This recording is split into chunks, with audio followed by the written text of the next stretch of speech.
Sir आज hospital और private insurance के बीच एक ऐसा नेक्सस बन गया है जो आम इंसान की कमर तोड़ रहा है।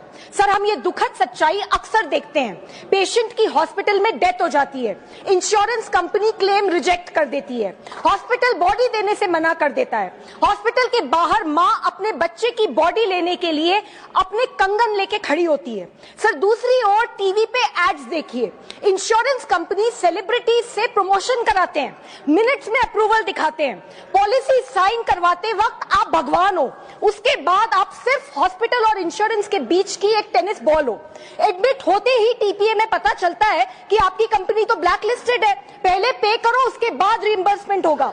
मान लो क्लेम फाइल हो भी गया, आप डिस्चार्ज वाले दिन भी एक कागज के लिए पूरा दिन बैठे रहते हो, बिलिंग चलती रहती है। आप इंश्योरेंस कंपनी को कॉल करो, आधा घंटा उनकी कॉलर ट्यून सुन के होल्ड पर बैठे रहो, हर बार नया कॉलर एजेंट, हर बार पूरा इशू दोबारा समझाओ, फिर भी क्लेम रिजेक्ट। महीनों तक इंश्योरेंस ऑफिस और हॉस्पिटल के बीच के चक्कर काटो।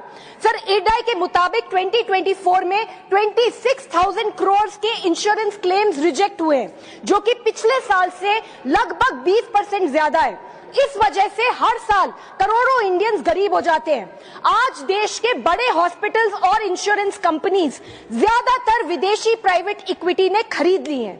Hospitals deliberately bills policy limit के हिसाब से बढ़ाते हैं। अगर पॉलिसी 10 लाख की है तो बिल भी 10 लाख का होगा, और अगर 5 लाख की है तो उसी बीमारी के इलाज का बिल 5 लाख का होगा।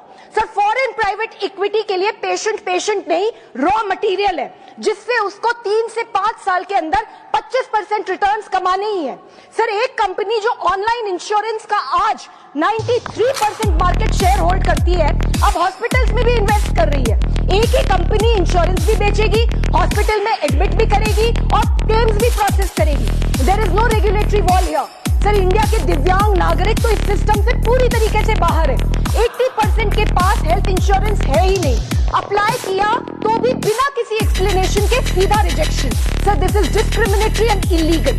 आई डिमांड 1, सरकारी हॉस्पिटल्स का की हालात सुधारे जाने चाहिए और प्राइवेट हॉस्पिटल्स के प्रोसीजर्स के रेट का नेशनल शेड्यूल बनाना चाहिए, सख्ती से लागू होना चाहिए।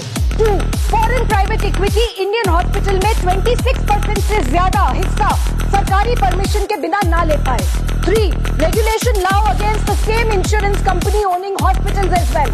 4, घोस्ट एंड इन्फ्लेटेड बिलिंग पर क्रिमिनल केस होना चाहिए। 5, दिव्यांग के लिए मैंडेटरी हेल्थ इंश्योरेंस होना चाहिए, उन्हें आयुष्मान भारत में भी जोड़ा जाए।